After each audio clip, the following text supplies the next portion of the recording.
The hunger had become so constant I'd almost stopped noticing it. 3 days, 4, trying to remember when I'd last had a real meal, the August heat made the storage shed feel like an oven. I sat on the concrete floor, my back against the metal wall. My name is Dorothy Mitchell. I'm 70 years old, and for the past 6 weeks, I've been living in a garden shed behind the house I own. The house where my son Marcus and his wife Amber now sleep in my bed, eat at my table, and spend my retirement money like it's their personal ATM. Through the small window, I could see them in the kitchen. Amber stood at the stove, her blonde hair perfect, her designer clothes spotless. Marcus sat at the table, scrolling through his phone, laughing at something on the screen. They looked comfortable, happy, like they belonged there, like I didn't. The shed door creaked open. Amber stood there, silhouetted against the afternoon sun, holding a paper plate with 2 crackers and an apple slice. "Lunch," she said, not quite looking at me. "Don't say I never feed you." I took the plate with shaking hands. "Amber, please, can I just come inside, use the bathroom properly, maybe take a real shower?" Her eyes went cold. "The bathroom schedule is Tuesdays and Fridays." "Today's Monday, you know the rules, Dorothy." "But the rules exist for a reason. You signed the papers. Marcus has power of attorney. We're managing your affairs now, just like you agreed." She smiled, but it didn't reach her eyes. "Be grateful we let you stay on the property at all." The door closed. The lock clicked. I stared at the crackers, too tired to cry anymore. My tears had run out weeks ago, replaced by something harder. Something that felt almost like clarity. This had to end, but I didn't know how. 6 months ago, everything was different. I was living alone in my 3-bedroom house in Columbus, Ohio, managing just fine on my nursing pension. The house was paid off, my bills were current, and I even had money left over for my weekly bridge game and the occasional dinner out with friends. Then Marcus called. His voice had that strained quality I'd learned to recognize over the years, the sound of my son needing something. "Mom, we're in trouble. Amber and I got evicted. The landlord raised our rent and we just can't keep up. Could we stay with you just temporarily, 3 months tops until we get back on our feet?" What mother says no to that? What mother hears her child struggling and turns away? Of course, sweetheart, come home. We'll figure it out together. They arrived 2 days later with a U-Haul full of furniture and Amber's collection of designer handbags. I'd set up the guest rooms, bought extra groceries, even put flowers in their room to make them feel welcome. "Thanks, Mom," Marcus had said, hugging me tight. "This is just temporary. We'll be out of your hair before you know it." Amber had smiled her perfect smile and said nothing. The first week was fine, normal. They unpacked, settled in, talked about job hunting. Marcus updated his resume. Amber scrolled through employment websites. I cooked dinner every night and we ate together like a family. The second week, Amber suggested helping with my finances. "Dorothy, you're doing so much for us. Let me give back a little. I'm good with money management. It's what I studied in college. Why don't I help you organize your bills, set up automatic payments, make everything easier?" It seemed thoughtful, generous even. I was 70 years old and keeping track of multiple accounts was getting harder. Having help sounded reasonable. "That would be wonderful, Amber. Thank you." She'd smiled that smile again. "Of course, what's family for?" By the third week, she'd convinced me to add her name to my checking account. "Just for convenience, Dorothy, so I can handle the bills without bothering you every time something needs to be paid." By the fourth week, Marcus had suggested a limited power of attorney. "Mom, it's just a safety measure. What if something happens to you? What if you get sick? This way, I can handle things without legal complications."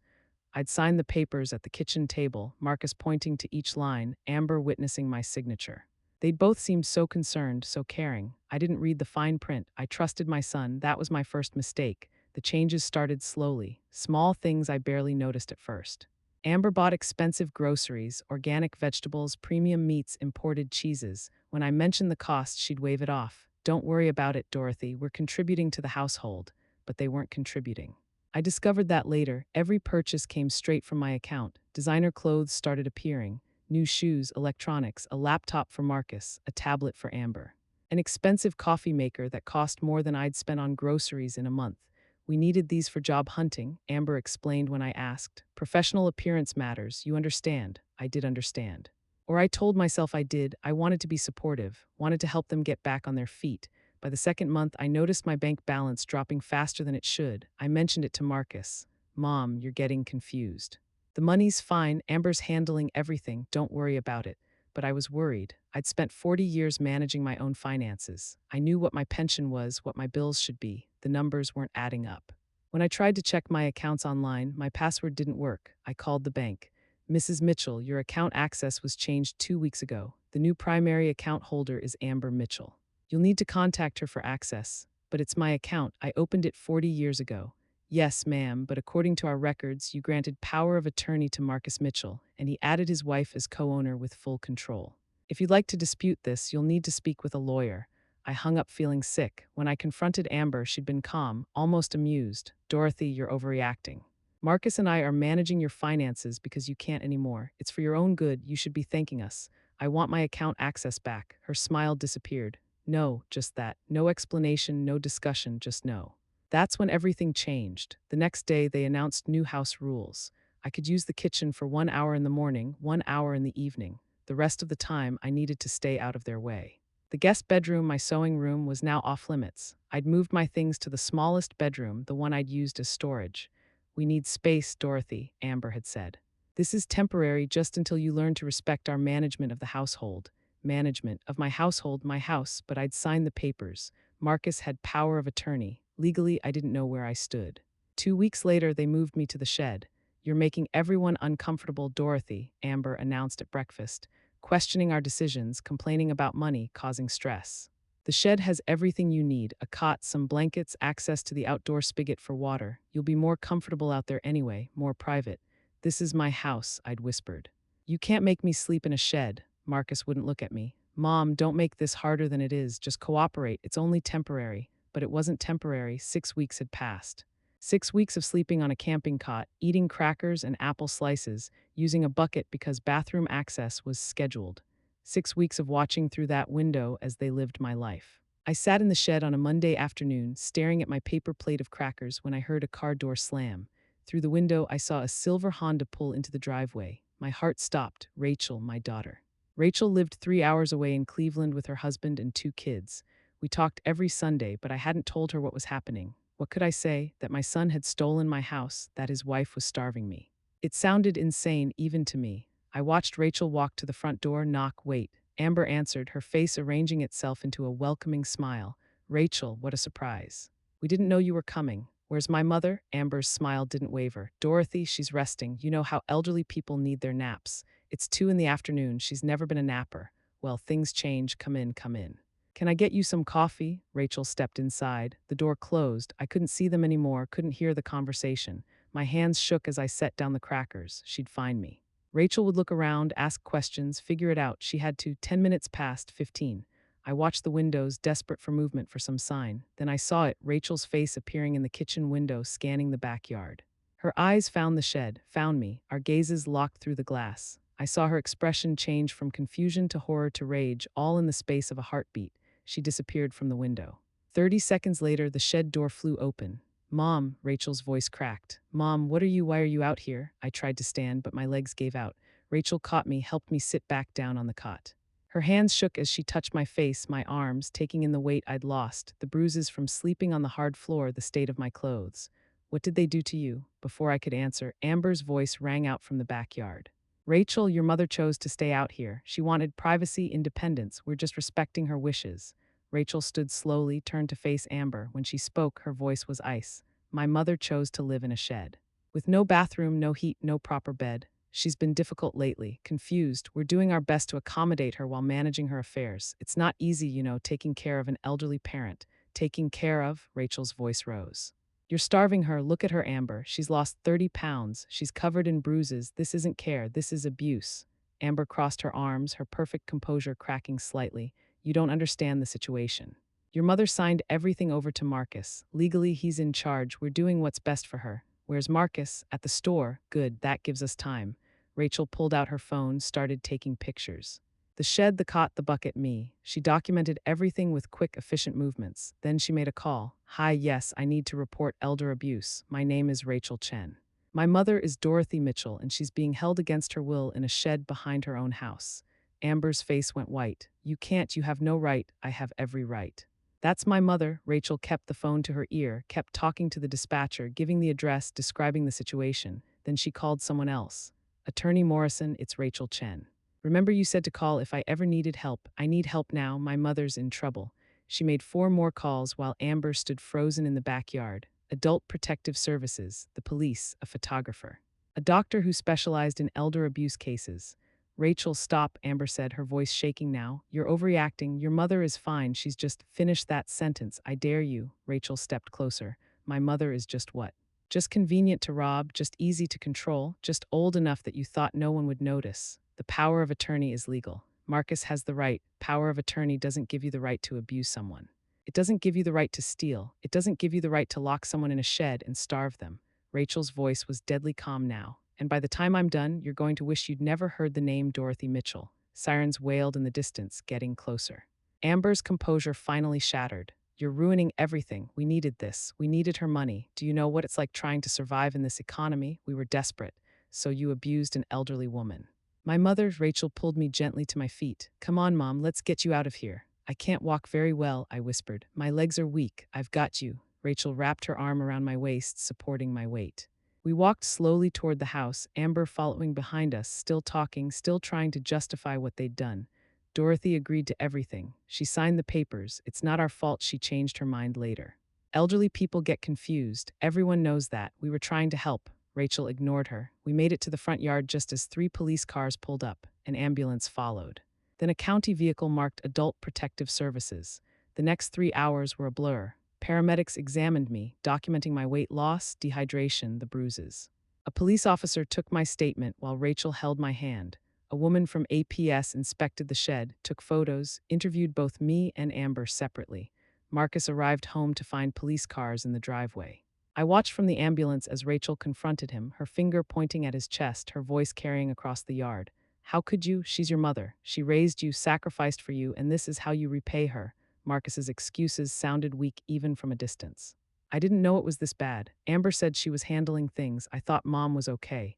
You thought she was okay living in a shed. You thought she was okay eating crackers for meals. Don't lie to me, Marcus. You knew exactly what was happening. By evening, the situation was clear. The paramedics wanted to take me to the hospital for observation, but I refused. I wanted to sleep in my own bed, in my house. The police officer, a kind woman named Officer Santos, made it happen. Mrs. Mitchell, we're issuing an emergency protective order. Amber and Marcus have to leave immediately. This is your house and you have the right to be here safely.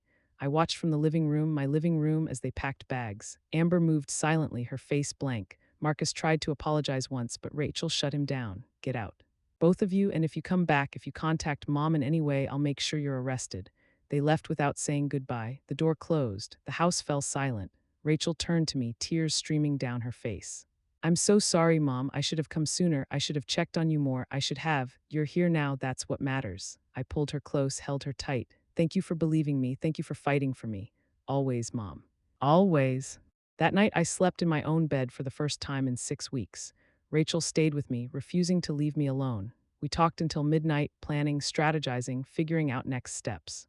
We need to cancel the power of attorney, Rachel said, and get you a lawyer who specializes in elder law. I already called Attorney Morrison. He's meeting us tomorrow. What about my money? We'll get it back, every penny, and Mom. They're going to face charges. Officer Santos said the DA is very interested in this case. Over the next few days, things moved quickly. Attorney Morrison was a sharp man in his 60s who'd seen cases like mine before. He took one look at the documentation Rachel had gathered and nodded grimly. This is textbook financial exploitation. The power of attorney was obtained through deception, and Amber's control of your accounts constitutes theft. We'll file immediately to void the power of attorney and freeze the accounts. The bank statements told the whole story. In 6 months, Marcus and Amber had spent $47,000 of my money. Designer clothes, expensive dinners, electronics, even a down payment on a car, all purchased with my retirement savings. Can we get it back? I asked. We'll certainly try, and Mrs. Mitchell. I'm also recommending criminal charges. What they did to you isn't just unethical, it's illegal. The court moved faster than I expected. Within 2 weeks, the power of attorney was voided. Within a month, the DA filed charges. Financial exploitation of an elderly person, theft, and unlawful restraint. Amber and Marcus were both arrested. I attended the arraignment, Rachel beside me, watched as they stood before the judge, their lawyer trying to argue that it was all a misunderstanding, a family dispute blown out of proportion. The judge, a stern woman named Judge Patricia Coleman, wasn't buying it. She looked at the photos of the shed, read the medical reports documenting my condition, listened to the bank statements being read into the record. Mr. and Mrs. Mitchell, she said coldly, what you did to this woman is despicable. You exploited her trust, stole her money, and subjected her to conditions that constitute abuse. I'm setting bail at $50,000 each and ordering you to stay away from Mrs. Mitchell pending trial. They couldn't make bail. They sat in jail for 3 weeks before taking a plea deal. The trial happened 4 months later. I sat in the witness box and told my story, all of it. The shed, the crackers, the bucket, the fear. The courtroom was silent as I spoke. Amber's lawyer tried to paint me as confused, as someone who'd agreed to everything and then changed her story. But Rachel had documentation. Photos time-stamped and geotagged, medical records showing my declining health, bank statements proving the theft. The jury deliberated for 6 hours. When they came back, both Amber and Marcus were found guilty on all counts. Judge Coleman sentenced them 2 weeks later. Amber got 3 years in state prison. Marcus got 2 years, partially suspended because he agreed to testify against Amber and showed genuine remorse. Mrs. Mitchell, the judge said at sentencing, "I am so sorry for what you endured.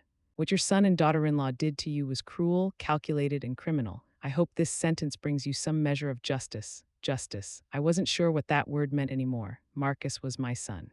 Seeing him in handcuffs being led away to prison didn't feel like winning. It felt like losing something I'd never get back. But Rachel was right. They had to face consequences, had to understand that what they'd done was wrong. 6 months after the trial, I sat in my living room on a Sunday afternoon. Rachel visited every weekend now, sometimes bringing her kids, sometimes coming alone. We'd grown closer through the nightmare, our relationship strengthened by what we'd survived together. The house was mine again. The locks were changed. My bank accounts were restored, though $47,000 was still missing. Amber and Marcus were supposed to pay restitution, but attorney Morrison had been realistic about the chances of seeing that money. "They don't have assets, Mrs. Mitchell. You might get payments eventually, but don't count on it." I didn't care about the money anymore. I cared about my freedom, my dignity, my life. Those things had been restored. Marcus wrote me letters from prison. Long letters full of apologies and explanations. He blamed Amber's influence, blamed his desperation, blamed everything except his own choices. I read them but didn't respond. I wasn't ready yet, maybe someday, but not now. Amber never wrote, never apologized. In her mind, I suspected she was still the victim, the one being punished for trying to help an ungrateful old woman. Rachel knocked on the door, then used her key to let herself in. "Hey, Mom, I brought lunch." We ate together at my kitchen table, talking about her kids, her job, her life. Normal conversation, comfortable silence. The kind of relationship I'd always wanted with Marcus but never quite had. "Do you think you'll ever forgive him?" Rachel asked eventually. I thought about it, really thought about it.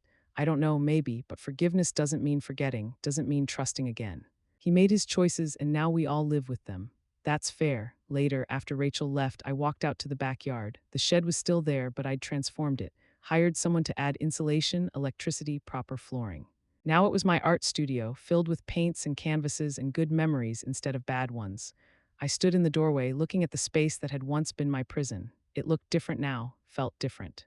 The trauma was still there. I'd probably never fully shake the memory of those 6 weeks, but it didn't own me anymore. I'd survived, I'd fought back, I'd won. 2 years after everything happened, I got a call from the prison. An automated message: "This is a call from an inmate at Marion Correctional Institution. Press 1 to accept." I pressed 1. "Mom," Marcus's voice was small, broken. "Thank you for accepting my call." "Hello, Marcus. I'm getting out next month, early release for good behavior. And Mom, I just wanted to say, I'm sorry, really, truly sorry. I know that's not enough, probably never will be enough, but I needed you to hear it from me." I sat down, phone pressed to my ear. "Why, Marcus? Why did you let it happen?" I was scared. Amber was so strong, so sure about everything, and I was weak. I knew it was wrong, but I kept telling myself it was temporary, that we'd pay you back, that it wasn't really hurting you. I was lying to myself. Pause. "I was a coward, Mom, and I'm sorry. Where will you go when you're released?" "I don't know. I can't come to Columbus. That would violate the restraining order. Maybe Cincinnati. Try to start over, get a job.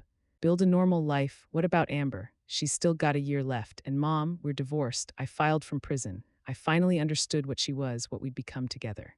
I can't be that person anymore." We talked for 30 minutes. Careful conversation, testing boundaries, trying to find common ground. When we hung up, I felt something shift inside me. Not forgiveness, not yet. But maybe the beginning of understanding. Rachel called that evening. I heard Marcus is getting out. He called me. "How do you feel about it?" "I don't know, scared, sad, hopeful, maybe." I paused. "He's still my son, Rachel. I can't just turn that off." "I know, Mom, just be careful, okay? Don't let him hurt you again." "I won't, I promise." 3 years after the shed, after the trial, after everything, I hosted Thanksgiving dinner. Rachel and her family, of course. Attorney Morrison and his wife, who'd become friends. Officer Santos, who stopped by with her partner. the Johnsons from next door who'd testified on my behalf at trial. The house was full of laughter, full of life, full of people who'd stood by me, fought for me, believed in me. Marcus wasn't there. We talked on the phone a few times, careful conversations where we slowly rebuilt some connection. But he lived 3 hours away now, working construction, going to therapy, trying to become the person he should have been all along. Maybe next year he'd come to Thanksgiving. Maybe the year after, or maybe not. Either way, I'd be okay. Because I'd learned something important through all of this. Family isn't just blood. It's not just the people you're related to by birth or marriage. Family is the people who show up when you need them, who fight for you, who believe you. Who stay. Rachel had shown up. Attorney Morrison had fought. Officer Santos had believed. These people around my table, they were my real family. As we sat down to eat, Rachel raised her glass. A toast. To Mom, the strongest woman I know, who survived something terrible and came out the other side with grace, dignity, and courage. I'm proud to be your daughter. Everyone raised their glasses. To Dorothy, I looked around the table at their faces, these people who'd saved me, and felt my eyes fill with tears. Good tears this time, grateful tears. Thank you, I said softly, all of you. Thank you for giving me my life back. If you've ever felt powerless, if you've ever been taken advantage of by people who should have protected you, remember this: it's never too late to fight back. It's never too late to reclaim your life, your dignity, your freedom. You deserve to be treated with respect. You deserve to feel safe in your own home. You deserve people who love you for who you are, not what they can take from you. And if you're the person who shows up, who fights, who believes, like Rachel did for me, you're a hero. You're making a difference. You're saving lives. Drop a comment below and tell us, would you have had the courage to do what Rachel did? Would you have fought for your parent, documented everything, called the authorities? Or would you have tried to smooth things over, keep the peace, hope it got better? Your voice matters. Hit that subscribe button and turn on notifications, because we share real stories about real courage. Stories about the battles families face and the strength it takes to stand up when everything's on the line. Click the next video on your screen right now, another powerful story about family, betrayal, and the courage it takes to choose what's right over what's easy. See you there.